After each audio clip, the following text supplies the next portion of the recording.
Hello everyone, welcome to you all study for maths. So आज हमारा chapter 5 start हो रहा है। सबसे पहले हम लोग इंट्रोडक्शन देखेंगे किसका, continuity and differentiability.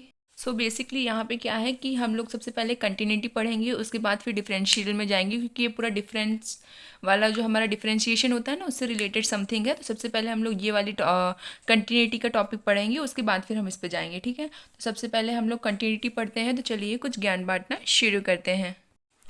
When a line continuous when a line जब एक लाइन कंटिन्यूस फंक्शन तब होती है which travel continuous without any break और any stop on it, the graph is called continuity. देखिए इसमें ये लिखा गया है कि when a line continuous function, एक लाइन जो है वो कंटिन्यूस फंक्शन तब होती है विच ट्रेवल्स कंटिन्यू, जो कंटिन्यू ट्रेवल करती है विदाउट एनी ब्रेक और स्टॉप, बिना किसी ब्रेक और स्टॉप के। अगर कोई लाइन जो है हमारी ट्रैवल करती है, या कोई फंक्शन जो है हमारा ट्रैवल कर रहा है बिना किसी ब्रेक के, बिना किसी स्टॉप के, then it then the graph is called continuity. तो वो ग्राफ जो है वो क्या कहलाएगा, हमारा कंटिन्यूटी। ठीक है, तो कंटिन्यूटी के लिए हम लोग क्या देखेंगे, सबसे पहले ग्राफ देखेंगे कैसा ग्राफ कैसा बनता है जो बिना ब्रेक और बिना स्टॉप के होता है। सो फर्स्ट ऑफ ऑल आप ग्राफ वन देखिए। जो ग्राफ वन जो है हमारे ज़ीरो एक पॉइंट से ये स्टार्ट हो रहा है। तो देखिए यहाँ से ज़ीरो से मान लीजिए ये पॉइंट टू है, ये पॉइंट फोर है, ये सिक्स है, ये एट है, ये टेन है। इस तरीके से टू टू के डिफरेंट में हमने ग्राफ बना दिया, ऐसा आप कंसिडर कर लें।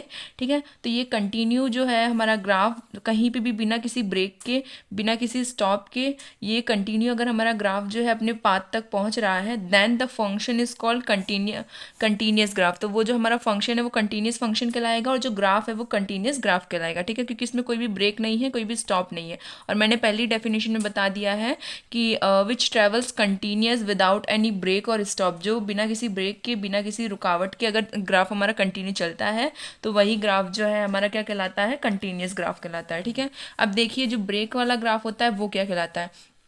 हमारा जो हमारी लाइन है वो अभी भी ज़ीरो पॉइंट से स्टार्ट होगी।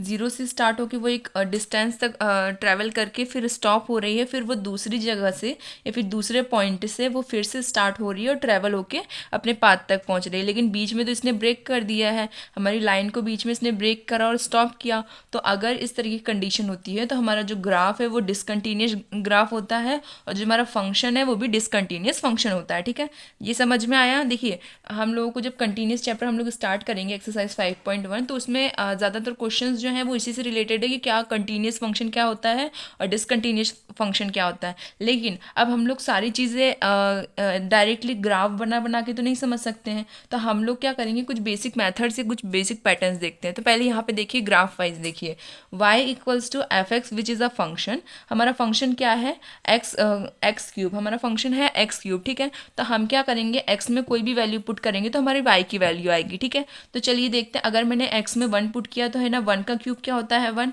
एक्स में टू पुट किया तो टू का क्यूब क्या होता है एट। एक्स में थ्री पुट किया तो थ्री का क्यूब क्या होता है 27। एक्स में फोर पुट किया तो फोर का क्यूब क्या होता है 64। अगर हमने फाइव पुट किया है एक्स की जगह पे तो फाइव का क्यूब क्या होता है 125।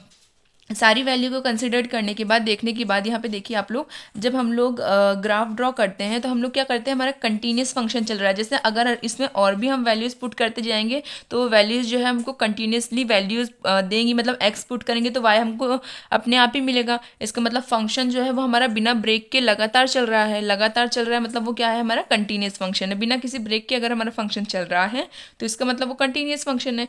क्यों, क्योंकि हम लोग एक्स में वैल्यू कुछ भी पुट करते रहेंगे और वाई की वैल्यूज़ अपने आप आती रहेंगी। मतलब फंक्शन जो है हमारा कंटिन्यूसली चलता रहेगा। एक तरीके से पैराबोला फंक्शन भी कहला। पैराबोला जो हमारा होता है, अपने टेंथ में पढ़ा होगा, टेंथ या नाइन्थ मुझे याद नहीं है एग्जैक्टली, पर शायद टेंथ में ही है पैराबोला। तो वो इस तरीके से हमारा पैराबोला टाइप का ग्राफ बन जाएगा। ओके, चलिए हम एग्जाम्पल टू देखते हैं। एग्जाम्पल टू देखिए, यहाँ पे मैंने क्या लिया है, माइनस की वैल्यूज़ लिए, माइनस की वैल्यूज़ लिए, लेकिन एक्स जो है वो मॉड के साथ है। अगर एक्स जो है मॉड के साथ है मतलब माइनस की वैल्यू भी क्या हो जाएंगी, हमारी पॉजिटिव की वैल्यू हो जाएंगी। तो चलिए यहाँ पे देखते हैं, Y equal to F X with a function is X Q with a mod ना, मॉड के साथ में हमारा फंक्शन है। अब हम लोग अगर एक्स की जगह पे माइनस वन रखेंगे तो ये मॉड से निकल के प्लस का वन बनेगा। अगर एक्स की जगह पे हम टू रखेंगे तो टू का क्यूब क्या है हमारा एट, लेकिन माइनस का एट रहेगा, लेकिन मॉड से बाहर निकल के वो प्लस का एट हो जाएगा। सिमिलरली थ्री में भी इसी तरीके से होगा, होगा, 4 में भी इसी तरीके से होगा, और 5 में भी इसी तरीके से होगा। ओके, इतना समझ में आया। अब हम इसका डायग्राम बनाते हैं। तो डायग्राम देखिए, हम लोग क्या लिया है, माइनस की वैल्यूज़ ली हैं। अब एक तो होती है हमारी पॉजिटिव वैल्यू, इधर साइड जितनी भी वैल्यूज़ होती है वो पॉजिटिव होती हैं, इधर साइड जो वैल्यूज़ होती है वो हमारी नेगेटिव होती हैं। इतना तो आप लोगों को पता है, ठीक है। तो कुछ वैल्यू जो हमारी रिजल्ट में वैल्यूज़ आ रही है, मीन्स वाई की जो वैल्यूज़ आ रही है वो सारी की सारी वैल्यूज़ क्या है, हमारी पॉजिटिव है, मतलब इधर साइड वाली हैं। और जो हमारी एक्स की जितनी भी वैल्यूज़ है वो सारी की सारी वैल्यूज़ हमारी नेगेटिव हैं। तो देखिए यहाँ पे है, यहाँ पे हमारा 1 रहा होगा, जैसे 1 से 1, यहाँ पे हमारा 8 रहा होगा, जैसे 8 एंड 2, या फिर इस तरीके से हमारा वाई के हिसाब से ग्राफ बना है, ठीक है। क्यों? क्योंकि हमारी जो वैल्यूज़ आई हैं वो वाई के हिसाब से आई हैं। तो यहाँ पे हमारे वाई में यहाँ पे रहा होगा 1, यहाँ पे 8, यहाँ पे 27, यहाँ पे 64, एंड ओवरऑल और आगे भी अगर बढ़ेगा तो यहाँ पे क्या आएगा 125। इस तरीके से हमारा ग्राफ बन गया वाई का, क्योंकि ये पॉजिटिव ग्राफ है, स्ट्रेट लाइन से जाएगा, ठीक है। पॉजिटिव ग्राफ है तो स्ट्रेट लाइन से गया है हमारे 0 के साथ। अब यहाँ पे देखिए, यहाँ पे जितनी भी वैल्यूज है वो नेगेटिव है, तो यहाँ पे देखिए -1 के साथ -1 का पॉइंट, -2 के साथ -2 का पॉइंट, -3 के साथ -3 का पॉइंट, -4 के साथ -4 का पॉइंट, एंड -5 के साथ -5 का पॉइंट। सिमिलर यहाँ पे ये है कि ये फंक्शन जो है, अगर हम लोग उसमें -6, -7, -8 रखेंगे तो ये फंक्शन तो लगातार कंटिन्यू बढ़ेगा ही, साथ ही साथ में हमारा वाई फंक्शन भी इंक्रीज होगा, मतलब कहीं पे भी ब्रेक नहीं आएगा। दोनों फंक्शंस जो है वो एक साथ अपनी लाइन को आगे बढ़ाएंगे। जब दोनों फंक्शंस एक साथ अपनी लाइन को आगे बढ़ा रहे हैं बिना किसी ब्रेक के, तो फंक्शन क्या कहलाएगा, हमारा कंटिन्यूस ग्राफ। ओके, इतना समझ में आया। चलिए अब नेक्स्ट एग्जांपल देखते हैं। एफ एक्स इक्वल्स टू, यहाँ पे क्या है, हमने एक वैल्यू ली है 1, इफ़ एक्स जो है जो 0 से छोटा है। एक कंडीशन हमको दी है कि एक्स जो है वो 0 से छोटा है। वैल्यू 2 में हमको दिया गया है कि एक्स जो है वो 0 के इक्वल भी है और एक्स जो है वो 0 से बड़ा भी है, ठीक है। एक इस कंडीशन में दिया है कि एक तो इक्वल है और दूसरा ये जो है 0 से बड़ा भी है, ठीक है। एंड थर्ड कंडीशन यहाँ पे दी हुई है कि 3 जो है वो 3 जो है वो हमारे x की वैल्यू जो है 3 से छोटी है, 0 से छोटी है और 0 की इक्वल है, ठीक है। 3 में जो है हमारी x की वैल्यू एक तो 0 से छोटी है और 0 की इक्वल है, ठीक है। ये 3 कंडीशन हमको दी हुई हैं। अब आप लोग देखिए, यहाँ पे ये लिखा हुआ है, सबसे पहले यहाँ पे लिखा है कि 1 जो है वो 0 से छोटा है। 0 से छोटा है वो मतलब कहीं ना कहीं ये वैल्यूज़ जो है हमारी माइनस में जा रही हैं, क्योंकि 0 के बाद की जितनी भी वैल्यूज़ होती है वो सारी पॉजिटिव होती हैं। 0 से पहले की जितनी भी वैल्यूज़ होती है वो सारी की सारी क्या होती है, नेगेटिव होती है। तो इसने कहा है कि हमारी जो x की वैल्यू है वो 0 से छोटी है। 0 से छोटी मतलब वैल्यू जो है किधर जाएगी, हमारी इधर साइड में जाएगी। अब अगर हम लोग को ये प्रूफ करना हो कि कौन सी चीज़ जो है हमारी इक्वल टू है, तो हम लोग उसको डार्क सर्कल से बताते हैं, और कोई चीज़ जो है अगर लेस देन और ग्रेटर देन है तो हम उसको इस तरीके से बताते हैं, मतलब वो बिना फिल्डेड होगा। और एक जो है जो हमारा पॉसिबल करेगा कि वो इक्वल भी है और लेस देन या ग्रेटर देन भी है, उसको हम डार्क से शो करते हैं।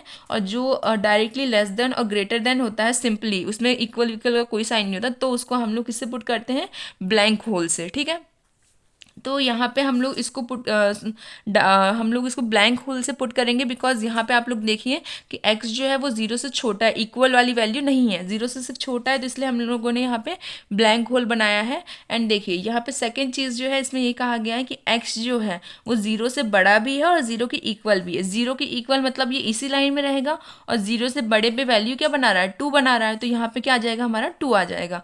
और यहाँ पे इसने कहा है 0 से बड़ा मतलब 0 से बड़े 0 से छोटे में हमारी x की वैल्यू 1 थी, तो ये रहा हमारा 0। 0 से छोटा मतलब x की जो भी वैल्यू होगी 1, 2, तो वो कहाँ आएगी, इधर साइड आएगी, क्योंकि यहाँ पे ही हमारी माइनस की वैल्यू है। अब यहाँ पे इसने कहा है कि अगर x की वैल्यू जो है 0 से बड़ी भी है और इक्वल भी है, तो 0 की इक्वल है मतलब इसी लाइन में रहेगी हमारी वैल्यू, और इक्वल भी है मतलब डार्क आएगा हमारा, जो हम लोग सर्कल करेंगे वो डार्क आएगा। तो यहाँ पे डार्क सर्कल किया है हमने, और यहाँ पे 2, तो वैल्यू जो है वो हमारी 2 में बनेगी, और 2 से पॉजिटिवली कहीं भी जा सकती है, क्योंकि 0 से बड़ी वैल्यूज़ है, ठीक है।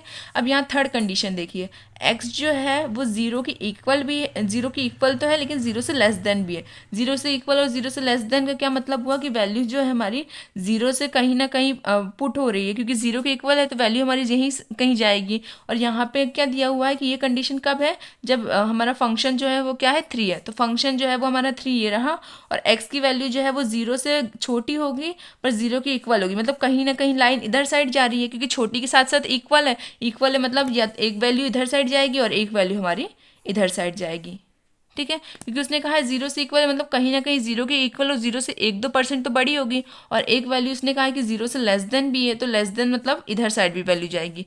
एक वैल्यू हमारी माइनस में जा रही है, एक थोड़ी सी वैल्यू हमारी प्लस में जा रही है, क्योंकि 0.1 समथिंग कुछ हो सकता है क्योंकि इक्वल है। और यहाँ पे इसने कहा है कि ये लेस देन भी है, तो लेस देन है मतलब वैल्यू जो है जीरो की माइनस साइड भी जा रही है। इतना आपको समझ में आया। अब देखिए यहाँ पे एक ब्लैंक होल आया है, एक डार्क होल्स आए हैं। तो देखिए अगर ब्लैंक होल और डार्क होल्स दोनों साथ में, इसका मतलब फंक्शन जो है वो हमारा डिसकंटिन्यूस है। डिसकंटिन्यूस इसलिए है क्योंकि कुछ फंक्शन जो है वो पॉजिटिव की साइड जा रहे हैं, कुछ फंक्शन जो है वो नेगेटिव के साथ जा रहे हैं। मतलब अब हमारा जो फंक्शन का ग्राफ है उन्होंने लाइनों को ब्रेक कर दिया है, क्योंकि कुछ जो है पॉजिटिव है, कुछ जो है नेगेटिव है। जब लाइन हमारी ब्रेक हो जाती है तो वो फंक्शन जो है, ये ग्राफ जो है वो क्या हो जाता है, डिसकंटिन्यूस ग्राफ हो जाता है। इतना समझ में आया। काफ़ी ईजी है ये एक्सरसाइज, बस आप लोगों को बेसिक बेसिक चीज़ें अगर समझ में आने लग गई ना तो क्वेश्चंस बहुत ईजी हैं, बहुत टफ क्वेश्चंस नहीं है, काफ़ी ईजी क्वेश्चंस है। देखिए अब हम लोग क्या देखेंगे, विदाउट ग्राफ वी फाइंड। अभी तक मैंने ग्राफ वाइज बताया है, देखिए यहाँ पे भी ग्राफ, यहाँ पे भी ग्राफ, इससे पहले भी पैराबोला ग्राफ बताया था आपको।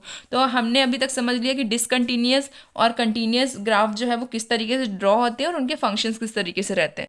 अब हम लोग विदाउट ग्राफ जो हमें फंक्शंस दिए रहेंगे उनको किस तरीके से सॉल्व करना है वो देखते हैं। देखिए F X equals to X plus 5, जहाँ पे हमें कंडीशन दी है कि एक्स जो है वो 1 से छोटा है। सेकंड जो हमारी फंक्शन है वो है 0, जिसमें कंडीशन दी हुई है कि एक्स जो है वो 1 के इक्वल है। एंड थर्ड जो हमको फंक्शन दिया है वो क्या है, x-5, जिसकी कंडीशन क्या है हमारी, x which is greater than 1, जो 1 से ग्रेटर है। ठीक है, ये तीन कंडीशन हमको दी हुई है। सबसे पहले हम क्या करेंगे, एक सबसे पहली कंडीशन रहेगी हमारी x=1, x=1 यहीं पे दिया हुआ है, तो हम लोग क्या करेंगे, फंक्शन में 1 रख के देखेंगे। तो हमारा फंक्शन एफ एक्स क्या है, 0 है।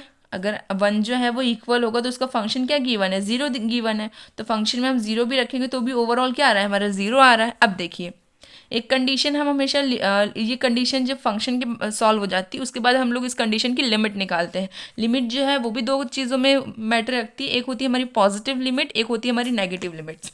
देखिए हम लोग ये दो लिमिट्स इसलिए फाइंड करते हैं क्योंकि हमारी जो स्केल होती है उसमें यहाँ पे 0 सेंटर में एक जो वैल्यू है वो सारी की सारी क्या होती है, नेगेटिव होती हैं, और एक साइड जो वैल्यूज़ है वो सारी की सारी क्या होती है, पॉजिटिव होती हैं। तो हम लोग को इसलिए पॉजिटिव और नेगेटिव दोनों की दोनों फाइंड करनी पड़ती है, क्यों, क्योंकि लिमिट जो है वो दोनों में होती है, एक प्लस में भी होती है और नेगेटिव में भी होती है। ओके, तो यहाँ पे देखिए लिमिट विथ अ फंक्शन जिसमें x टेंस टू हमारा क्या है प्लस 1 जो है वो पावर प्लस में, पावर प्लस मतलब ये होता है कि हमारी जो 1 की वैल्यू है वो बहुत नियर है, मतलब पॉजिटिवली वो जैसे यहाँ पे होता है ना, जैसे आप लोगों को मैं विथ एग्जांपल देती हूँ। जैसे कि यहाँ पे मैंने मान लिया 2.9, 2.9 हो चाहे 2.8 हो चाहे 2.1 हो चाहे 2.4 हो, ये सारी की चारों वैल्यूज़ जो हमें गिवन है। 2.9 है तब भी वो 2 ही रहेगा, 2.8 है तब भी वो 2 रहेगा, 2.1 है तब भी वो 2 रहेगा, एंड 2.4 है तब भी वो 2 रहेगा। समझ गए, मतलब पॉइंट में डेसिमल में वैल्यू चाहे कुछ भी हो पर हमारा ओवरऑल जो है वो क्या आ रहा है, फंक्शन 2 ही आ रहा है। सिमिलरली यहाँ पे देखिए एक्स की जो वैल्यू है वो 1 से प्लस है, 1 से प्लस मतलब वैल्यू जो है वो थोड़ी सी ज़्यादा है, सिर्फ थोड़ी सी ज़्यादा, ये नहीं कि पूरी वैल्यू ज़्यादा है, सिर्फ थोड़ी सी वैल्यू ज़्यादा है। ठीक है, तो इसका ओके तो अब हम लोग क्या देखेंगे कि 1 से प्लस की जो वैल्यूज़ है, तो x में 1 से प्लस की जो वैल्यू, x1 प्लस मतलब ये नहीं कि बहुत आगे की वैल्यू, थोड़ी सी ज़्यादा, x प्लस का मतलब थोड़ी सी ज़्यादा वैल्यू, थोड़ी सी ज़्यादा। जैसे इसमें देखिए 2.4 है, 2.8 भी है, लेकिन 4 से 8 थोड़ा सा ज़्यादा है, लेकिन तब भी वैल्यू तो हमारी 2 ही आ रही है। बस वही यहाँ पे हम लोगों ने देखा कि x+1 की वैल्यू मतलब x से बड़ी वैल्यू, थोड़ी सी बड़ी, तो क्या है हमारी x से बड़ी वैल्यू क्या है हमारी, x-5 के फंक्शन की। देखिए यहाँ पे x जो है वो 1 से बड़ा है, 1 से बड़ा मतलब उसका फंक्शन क्या है, x-5, वही हमने यहाँ पुट कर दिया। अब क्या करेंगे, जो हमको x की वैल्यू दी हुई है x टेंस टू 1 प्लस, वही x में पुट कर देंगे। तो यहाँ पे क्या आया 1-5 विच इज इक्वल्स टू -4। ठीक है, इतना समझ में आया। अब देखिए लिमिट x टेंस टू -1 मतलब कि x की जो वैल्यू है, जो हमारा 1 है वो थोड़ा सा कम है, 0 से जो हम 1 की जो वैल्यूज़ है यहाँ पे -1 की वो थोड़ी सी कम है दूसरे वैल्यू के साथ, मतलब अगर वैल्यू 2.4 भी आएगी तब भी हमारा वैल्यू ओवरऑल 2 आएगा। इसी तरीके से तो अब देखिए माइनस में वैल्यू मतलब x की वैल्यू जो है वो x से थोड़ी सी कम है, 1 से थोड़ी सी कम है, तो वो क्या है, ये देखिए x जो है वो हमारा 1 से छोटा है, यहाँ पे साफ लिख रहा है 1 से x जो है वो छोटा है, तो क्या है हमारा फंक्शन x+5, तो वही यहाँ पे पुट होगा limit x tends to -1 x+5। अब यहाँ पे x की जगह पे हम क्या करेंगे, 1 की वैल्यू रख देंगे। तो देखिए जब हमने x की जगह पे 1 रखा तो क्या आया, 1 प्लस 5 + 1 = 6, तो ओवरऑल हमारा यहाँ पे क्या आ रहा है 6, एक में 6 आ रही है वैल्यू, एक में -4 आ रही है वैल्यू और एक में 0 आ रही है। तीनों वैल्यूज जो है वो अलग है, तो हम किस तरीके से इसको लिखेंगे, f इक्वल्स टू 1 मतलब जब हमने फंक्शन लिया था वो 1 के टेंस पे ही लिया था, तो f with a function of 1 which is not equals to limit F X tends to 1 हमने x टेंस टू 1 में लिया तब भी वैल्यू अलग आ रही है, और limit F X which X tends to -1 में भी लिया तब भी वैल्यू अलग है, +1 में लिया तब भी वैल्यू अलग है, और ये वैल्यूज दोनों किस में अलग आ रही है, जब हमारा फंक्शन क्या है एट 1। ठीक है, तो ये फंक्शन क्या है हुआ, हमारा डिसकंटिन्यूस फंक्शन हुआ। इतना समझ में आया, चलिए नेक्स्ट देखते हैं। देखिए हमारा एग्जाम्पल सेकंड क्या है, f(x) equals to 8x-4 continuous at x equals to 0 and x equals to 3। यहाँ पे दो कंडीशंस दी हुई है, एक दी हुई है 0 के लिए देखना है, एक दी हुई है कि 3 पे देखना है कि फंक्शन जो है वो कंटिन्यूस है या नहीं। और फंक्शन क्या है हमारा f(x) इक्वल्स टू 8x-4। तो ये फंक्शन हमने लिख लिया, हमको किस पे देखना है एट x इक्वल्स टू 0, तो इसलिए मैंने एक बार a लिखा है, फिर b में हम क्या देखेंगे x इक्वल्स टू 3। तो 0 पे देखिए f(x) equals to 8x-4, x की जगह पे 0 रखेंगे तो यहाँ पे भी जहाँ पे भी x है वहाँ पे 0 आ जाएगा, तो 8 इंटू 0 -4, तो यहाँ पे क्या आएगा ओवरऑल -4। इतना समझ में आया। अब देखिए limit x tends to 0, x tends to 0, यहाँ पे देखिए हम लोगों ने प्लस और माइनस इसलिए नहीं लगाया क्योंकि हमको ये कंडीशन नहीं दी हुई है कि ये ग्रेटर देन है या ये लेस देन है या फिर ये इक्वल एंड ग्रेटर या लेस देन है। ठीक है, इस तरीके की कंडीशन अगर दी होती है तो हम लोग लिमिट को जो है वो प्लस और माइनस में लगाते हैं और देखते हैं कि जो हमारी वैल्यू है क्या वो थोड़ी सी छोटी है थोड़ी सी बड़ी है, किस तरीके की वैल्यू है। इस तरीके के जब भी फंक्शंस हमको गिवन हो, समझ गए ना आप। इस तरीके के फंक्शंस में हम लोग लिमिट की जो वैल्यूज़ हैं वो x को या तो 0 प्लस लगाते हैं या तो x को 0 माइनस में लगाते हैं, इसलिए हमने यहाँ पे वो फॉर्म नहीं यूज़ किया है क्योंकि यहाँ पे जो है इस तरीके के फॉर्म में हमको नहीं दिया हुआ है। डायरेक्टली बोला गया है कि आपको इस फंक्शन में एक बार x इक्वल्स टू 0 रख के देखना है, एक बार x इक्वल्स टू 3 रख के देखना है कि फंक्शन जो है वो कंटिन्यूस है या डिसकंटिन्यूस है। ओके, तो देखिए मैंने यहाँ पे limit x tends to 0 f(x) equals to limit x tends to 0 f(x) की जितनी भी वैल्यू है वो यहाँ पे आ गई। अब क्या करना है, जहाँ पे भी x है वहाँ पे हम लोग क्या पुट कर देंगे, 0 पुट कर देंगे। तो 8 इंटू 0 -4, तो क्या आएगा हमारा ओवरऑल -4। लिमिट में भी -4 आ रहा है और हमारा फंक्शन के साथ सॉल्व किया तो भी -4 आ रहा है। इसका मतलब function with a 0 which is equals to limit x tends to 0 f(x), मतलब फंक्शन 0 और लिमिट x टेंस टू 0 दोनों की दोनों एक दूसरे के इक्वल है, और अगर ये दोनों एक दूसरे के इक्वल है so this function is continuous. तो फंक्शन क्या है हमारा कंटिन्यूस है क्योंकि वैल्यू जो है एक दूसरे की इक्वल ही है। अब देखते हैं हम लोग फंक्शन किसमें x इक्वल्स टू 3 में, x इक्वल्स टू 3 में देखेंगे यहाँ पे तो f(x) इक्वल्स टू 8x-4, यहाँ पे जहाँ पे भी x है वहाँ पे क्या पुट हो जाएगा 3 पुट हो जाएगा। तो 8 इंटू 3 -4, 3 8 24 एंड माइनस का 4 एज इट इज़, 24 में से 4 जाएगा तो क्या बचेगा हमारा पॉजिटिव का 20।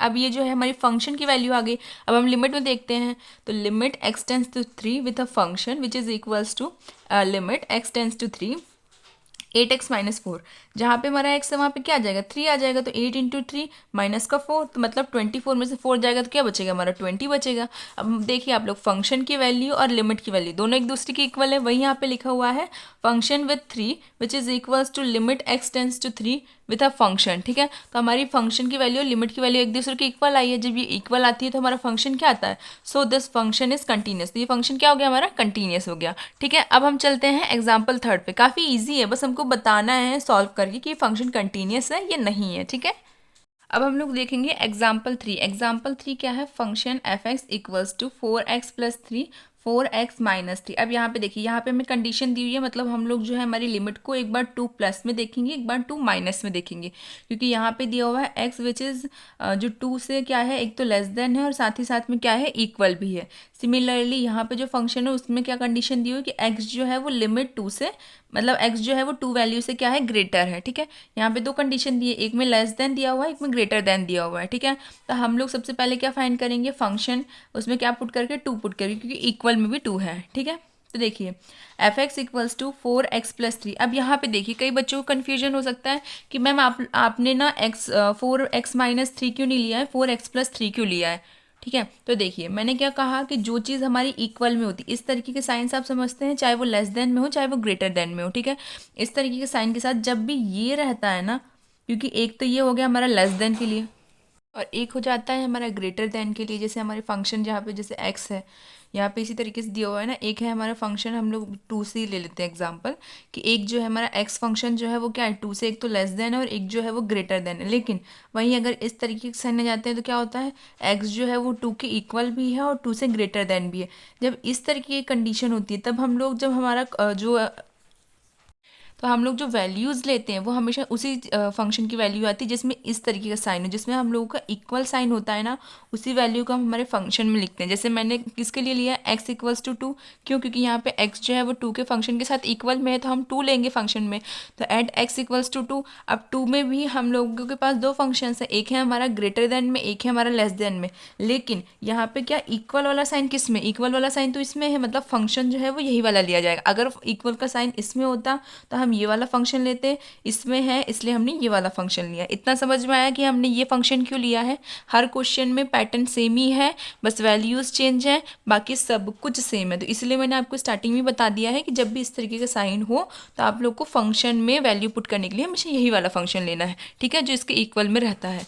तो यहाँ पे देखिए एफ एक्स इक्वल्स टू, हमने ये वाला फंक्शन लिया, फंक्शन में हमने 2 की वैल्यू पुट करी, तो 4 इंटू 2 प्लस 3, 4 2 ज़ा 8, 8 प्लस 3 इज 11, ठीक है। तो इतना समझ में आया। अब देखिए लिमिट जो है, एक जो होगी हमारी लिमिट वो किस में आएगी, x टेंस टू +2, और एक होगी हमारी limit x tends to 2 minus, एक होगी माइनस में, एक होगी प्लस में। तो देखिए माइनस वाली जो वैल्यू है मतलब x जो है वो 2 से लेस देन होना चाहिए, लेस देन किस में है, इस फंक्शन में। तो हमारा x टेंस टू 2 माइनस में हमारा ये वाला फंक्शन आएगा 4x + 3 वाला, और एक में 2 + 2 जो है उसका प्लस में, मतलब एडिशन में। तो एडिशन मतलब 2 से बड़ी वैल्यूज, चाहे थोड़ी सी भी बड़ी हो, तो 2 से बड़ी वैल्यूज जो है वो क्या है हमारी 4x - 3। तो एक फंक्शन में ये आएगा, एक फंक्शन में ये आएगा। तो देखते हैं कि फंक्शन कंटिन्यूस है या नहीं है। तो बस वही लिखा हुआ, limit x tends to 2 minus with a function which is equals to, जब 2 माइनस है, 2 माइनस मतलब हमारा फंक्शन क्या है x + 3, मैंने अभी बता दिया किस तरीके से आया है, ठीक है। 2 से कम की वैल्यू क्या थी हमारी फंक्शन में, 4x + 3, तो 4x + 3 में हम लोग 2 पुट करेंगे जहाँ पे भी x है। तो x कहाँ पे है हमारे 4 के पास में, तो 4 इंटू 2 + 3 विच इज़ 11, ठीक है। अब यहाँ पे देखिए limit x tends to 2 + f(x), मतलब 2 से बड़ी वैल्यू, मतलब हमारा फंक्शन जो है x का, उसमें जो 2 की वैल्यू है उससे बड़ी फंक्शन में वैल्यू होनी चाहिए, मतलब x की वैल्यू 2 से बड़ी होनी चाहिए। x की वैल्यू 2 से फंक्शन में किस में बड़ी है, 4x - 3 में। तो 4x - 3 यहाँ पे लिखेंगे with a limit of x 2+। तो यहाँ पे देखिए हम लोग जो x है वहाँ पे क्या पुट कर देंगे, 2 पुट करेंगे। तो 4 इंटू 2 - 3, तो 4 2 ज़ा 8, 8 में से 3 गया तो क्या बचेगा हमारा 5। तो देखिए फंक्शन और हमारी लिमिट माइनस की वैल्यू, मतलब function which with x tends to x tends to 2 minus with f(x) which is not equals to limit with a function, जिसमें लिमिट की वैल्यू क्या है, x टेंस टू 2+, की जो वैल्यू है वो हमारे फंक्शन के साथ और लिमिट 2 माइनस के साथ इक्वल नहीं है। अगर ये इक्वल नहीं है इसका मतलब कहीं ना कहीं ये ब्रेक हो रहा है। So this function is discontinuous. तो फंक्शन क्या है हमारा, डिसकंटिन्यूस है, ठीक है। मैंने हर एक तो ग्राफिक में भी मैंने 3 एग्जाम्पल्स लेके सॉल्व कराया है, विदाउट ग्राफ में भी मैंने 3 एग्जाम्पल लेके सॉल्व कराया है, मतलब एक्सरसाइज जो है सेम इसी तरीके से, तो आप लोगों को कोई कन्फ्यूजन नहीं रहेगा, ठीक है। अब हम लोग प्रॉपर्टीज़ पढ़ लेते हैं। प्रॉपर्टीज़ क्या होती हैं, कंटीन्यूअस अलजेब्रा। कंटीन्यूअस अलजेब्रा क्या होता है, एक तो अलजेब्रा मीन्स आपको पता होगा कि plus minus multiplication and divide, ये 4 जो फंक्शंस होते हैं, ये 4 जो वेरिएबल्स होते हैं वो किस में आते हैं हमारे अलजेब्रा में। 4 कंडीशंस, एक प्लस की कंडीशन होती है, एक माइनस की कंडीशन होती है, एक मल्टीप्लाई की कंडीशन होती है, एक डिवाइड की कंडीशन होती है। ये चारों की चारों कंडीशंस जो हैं वो क्या कहलाती हैं, अलजेब्रा कहलाती है। तो कंटीन्यूअस अलजेब्रा जो है उसमें हमारी कुछ बेसिक फंक्शंस हैं, ये रूल्स हैं। तो चलिए देख लेते हैं। F X with G X which is continuous function. ये एफ एक्स और जी एक्स जो है वो कंटीन्यूस फंक्शन कब होंगे, देखिए जब एफ एक्स और जी एक्स का सम जो है वो कंटीन्यूस होता है x इक्वल्स टू c पे। सिमिलरली एफ एक्स माइनस जी एक्स का जो कंटीन्यूस फंक्शन है वो भी किस में होता है, at x equals to c। Similarly F X with a multiply of G X is a continuous at x equals to 3। सारे जो है x इक्वल्स टू 3 पे c पे रहेगा, और c जो है वो क्या है हमारी लिमिट है, ठीक है। Similarly F X upon G X is a continuous at x equals to c। ये भी जो है अपॉन की जो वैल्यूज़ है ये भी कंटीन्यूस रहता है x इक्वल्स टू c पे। जहाँ पे जो हमारा जी एक्स है, ये जो नीचे वाली वैल्यू है, नीचे वाली वैल्यू कभी भी 0 नहीं होती, आप लोगों को पता है ना। डिनोमीटर डिनोमिनेटर की कोई भी वैल्यू कभी भी ज़ीरो नहीं होती। चाहे आपने जब रैशनलाइजेशन पढ़ा था तो यहाँ पे आपने याद होगा आपको कि क्यू की वैल्यू जो है हम किसी भी क्वेश्चन में हमेशा इसी तरीके से बता देते हैं कि क्यू की वैल्यू कभी भी ज़ीरो नहीं हो रही है और ना तो होती है, ठीक है। तो इसलिए डिनोमिनेटर में हमारी वैल्यू ज़ीरो नहीं होती, इसलिए मैंने यहाँ पे लिखा है कि जी एक्स जो है वो कभी भी ज़ीरो के इक्वल नहीं होता है एंड जी सी जो है वो भी कभी ज़ीरो के इक्वल नहीं होगा। मतलब जी में अगर हम सी की वैल्यू रखेंगे तब भी वो ज़ीरो नहीं होगा, ठीक है, क्योंकि एट एक्स इक्वल्स टू सी है तो एक्स की जगह पे हम सी रखेंगे तो सी की वैल्यू भी कभी भी ज़ीरो नहीं होनी चाहिए जी सी में, ठीक है। इतना समझ में आया। और जो सी है वो क्या है, हमारा लिमिट है। ये अभी जो है आप लोग को इतना अच्छे तरीके से भले ना समझ में आया हो, बट जब हम लोग एक्सरसाइज में इसकी प्रॉपर्टीज़ या फॉर्म यूज़ करेंगे तब आप लोग को ज़्यादा अच्छे से समझ में आ जाएगा, ठीक है।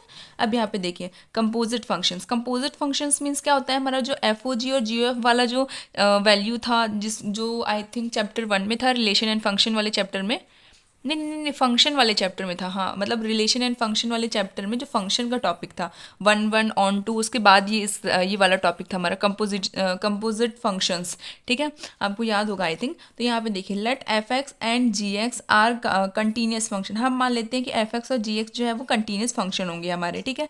तो उसमें एफ ओ जी और जी ओ एफ होता है, मतलब function with a G and function with a F X, ठीक है।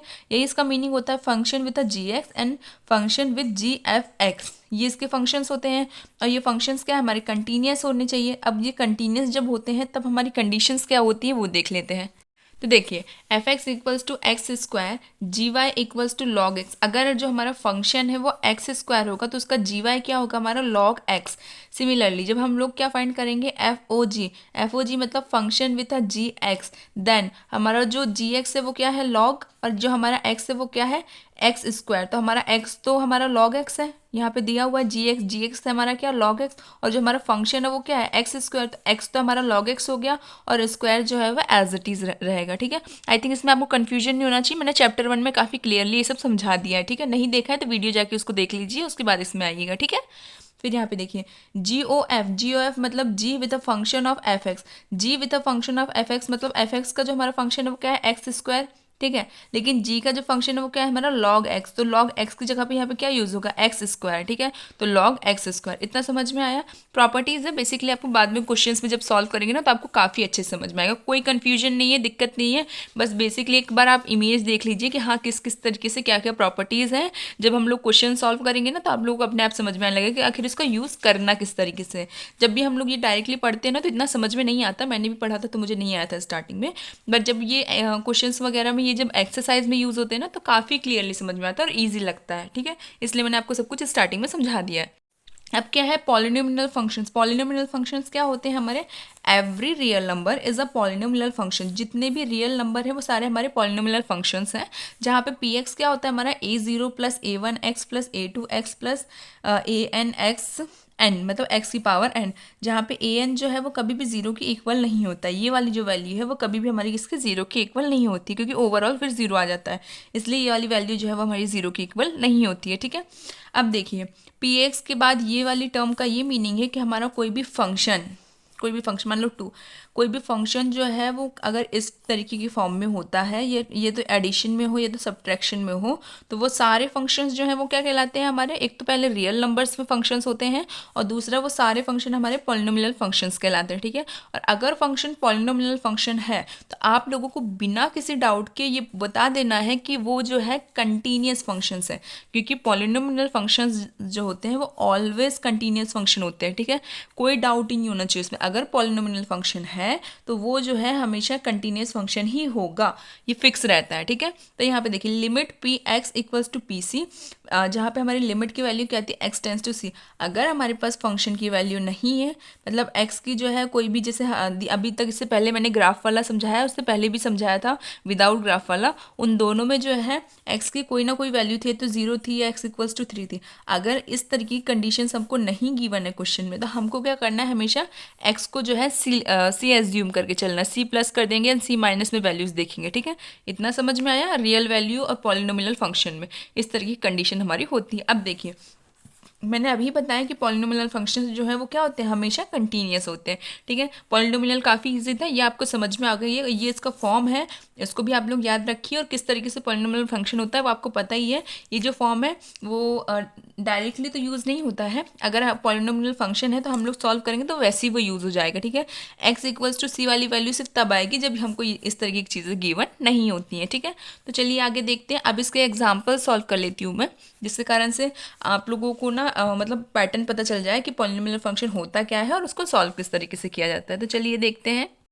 यहाँ देखिए एग्जाम्पल है हमारा function equals to 3x-2। 3x-2 मैंने अभी एक एग्जाम्पल लिया था 2x-1 का, वहीं यहाँ पे क्या है 3x-2 is a continuous function at x equals to 0 और एक x इक्वल्स टू -3, एक -3 में है एक 0 में इसका पॉइंट है, ठीक है। और यहाँ पे जो हमारा फंक्शन है पॉलिनोमियल फंक्शन है, पॉलिनोमियल फंक्शन है मतलब फंक्शन जो है वो कंटिन्यूस तो होगा ही, ये फिक्स है, लेकिन हमको सॉल्व करके भी बताना पड़ेगा एग्जाम में, बोर्ड एग्जाम में। तो देखिए हमने हमारा फंक्शन लिखा, फंक्शन सबसे पहले किस पे देखना है, x इक्वल्स टू 0 पे। तो at x equals to 0 F X 0 which is x की जगह पे 0 रखो, 3 इंटू 0 -2, तो क्या आया हमारा -2। अब लिमिट देखिए, limit with a function x tends to 0, जहाँ पे हमारा फंक्शन है वहाँ पे क्या आएगा 3x-2 with a limit x tends to 0। तो 3 की जगह पे 3 के साथ x की जगह पे 0 रख देंगे, 3 इंटू 0 -2 विच इज़ क्या बन रहा है हमारा -2। इसका मतलब हमारा x 0 और लिमिट x टेंस टू 0 दोनों के दोनों एक दूसरे के इक्वल आ रहे हैं, तो वही हमें यहाँ लिखना है f। ये जो चीज़ें हैं ना ये आपको लिखनी भी है, ऐसा नहीं कि हम लोग पढ़ा रहे हैं तो आप लोगों ने बस पढ़ लिया पर एग्जाम में नहीं लिखा। ये जो दो चीज़ें इसी तो एग्जामिनर को पता चलेगा कि फंक्शन जो है वो डिसकंटीन्यूअस है। अगर फंक्शन डिसकंटीन्यूअस नहीं है तो क्यों नहीं है, क्या वैल्यूज़ ऐसी आई थी कि फंक्शन डिसकंटीन्यूअस नहीं है, ठीक है। तो इसलिए आपको इस तरीके से लिखना ज़रूरी है। बोर्ड एग्जाम के हर एक क्वेश्चन में इसी तरीके के पैटर्न्स होते हैं। मैं बोर्ड एग्जाम के सैम्पल पेपर आप लोगों को सॉल्व कराऊंगी, पर मैं इसलिए कोशिश कर रही हूँ कि जल्दी से जल्दी हमारे सारे चैप्टर्स कवर हों, तो मैं आपको सैम्पल पेपर सॉल्व कराऊँ जिसके कारण से आपको बहुत ईजी हो जाए बोर्ड एग्जाम की प्रिपरेशन के लिए, ठीक है। तो चलिए देखिए यहाँ पे हमारा जो फॉर्म है मैंने लिख दिया, F X equal f with a function of 0 which is equals to limit x tends to 0 F X, ठीक है। ये जो दोनों वैल्यूज़ है हमारी एक दूसरे की इक्वल आई थी, दोनों वैल्यूज़ -2 है, मतलब function is a continuous at x equals to 0। एक तो फंक्शन कंटिन्यूअस है, x इक्वल्स टू 0 हमने सॉल्व करके भी बता दिया, और हमको पहले ही दिख गया था अगर इस तरीके से लिखा हो तो क्या है हमारा फंक्शन पॉलिनोमियल फंक्शन है, और पॉलिनोमियल फंक्शन जो है वो ऑलवेज कंटिन्यूअस फंक्शन होते हैं, वो हमेशा कंटिन्यूअस फंक्शन होते हैं। अब हमको क्या देखना है, एक x इक्वल्स टू -3 पे, तो चलिए -3 पे देखते हैं। देखिए at x equals to -3, F की जो x की जो वैल्यू वो क्या है हमारी -3 है, तो जहाँ पे भी x था वहाँ पे हमने -3 पुट कर दिया। 3 इंटू -3 माइनस का 2 विच इज़ इक्वल्स टू 3 3 ज़ा 9 माइनस का 9, एंड यहाँ पे 2 जो है एज इट इज़ है, तो 9 + 2 इज़ 11, ठीक है। तो यहाँ -11 आ गया। अब देखिए लिमिट x टेंस टू, यहाँ पे क्या है हमारा 3 जो है वो माइनस का, तो limit x tends to -3 with a function, तो लिमिट के साथ में हमारी x फंक्शन की वैल्यू आ गई, और वो भी किस में, x टेंस टू -3 में। अब देखिए जहाँ x है वहाँ पे हम लोगों ने x की वैल्यू पुट करी जो क्या है -3, 3 इंटू -3 एंड -2, 3 3 ज़ा 9 माइनस का 9 माइनस का 2 which is equals to -11। Then F जो f-3 और limit x tends to -3 with a function, ये दोनों जो है वो क्या है एक दूसरे की इक्वल है, उनकी वैल्यूज़ क्या आ रही है इक्वल में, -11। तो इसका मतलब ये हुआ कि हमारा फंक्शन जो है वो कंटिन्यूस है किस पे, x इक्वल्स टू -3 पे, ठीक है। हमने सॉल्व करके भी बता दिया कि हमारे फंक्शन -3 की वैल्यू और लिमिट जो -3 की वैल्यू दोनों की दोनों जो है आपस में इक्वल है, और जब ये इक्वल है तो हमारा फंक्शन जो है वो क्या है, कंटिन्यूस फंक्शन है किस पे, x इक्वल्स टू -3 पे। इतना समझ में आया। अब चलिए हम लोग देखेंगे हमारी एक्सरसाइज 5.1। एक्सरसाइज 5.1 जो है वो पूरी इसी पैटर्न में हमारी सॉल्व होगी। मैंने जितने भी आप लोगों को प्रॉपर्टीज़ पढ़ाई हैं और ये जो बेसिक्स पढ़ाए हैं आप लोग प्लीज़ उनको ध्यान से पढ़ लीजिएगा, ठीक है, क्योंकि ये जो चीज़ें हैं यही हमारी 5.1 में सबसे ज़्यादा इंपॉर्टेंट है। तो आप लोग प्लीज़ सारे क्वेश्चन, सारे जो टॉपिक्स हैं, एग्जाम्पल्स हैं जो मैंने अभी आप लोगों को 3 से 4 चीज़ें बताई हैं, उनको ध्यान से एक बार पढ़ लीजिएगा, सॉल्व कर लीजिएगा, उसके बाद हमारी 5.1 एक्सरसाइज स्टार्ट कीजिएगा। क्योंकि कई बच्चे क्या करते हैं, इंट्रोडक्शन पढ़ते ही नहीं है, डायरेक्ट एक्सरसाइज की वीडियोज़ देखने लग जाते हैं, जो कि काफ़ी गलत है। हम लोग अगर इंट्रोडक्शन आपको पढ़ा रहे हैं तो उसका मतलब यही है कि उसकी कोई नीड है, तभी हम लोगों ने उसकी सेपरेट वीडियो बनाई है पहले, और उसके बाद आप लोग को हम 5.1 एक्सरसाइज पढ़ा रहे हैं। तो अगर हम लोग मेहनत कर रहे हैं तो आप लोग हमसे भी डबल मेहनत करिए, क्योंकि एग्ज़ाम आपको देना है, हमें नहीं, ठीक है। तो इसलिए ये ध्यान रखते हुए हर एक क्वेश्चन को ध्यान से पढ़ें, ध्यान से सॉल्व करें, और जो भी कहीं पर भी डाउट हो तो प्लीज़ कमेंट सेक्शन में मुझसे पूछें। Thank you so much for watching my video. Keep watching, keep sharing. Thank you.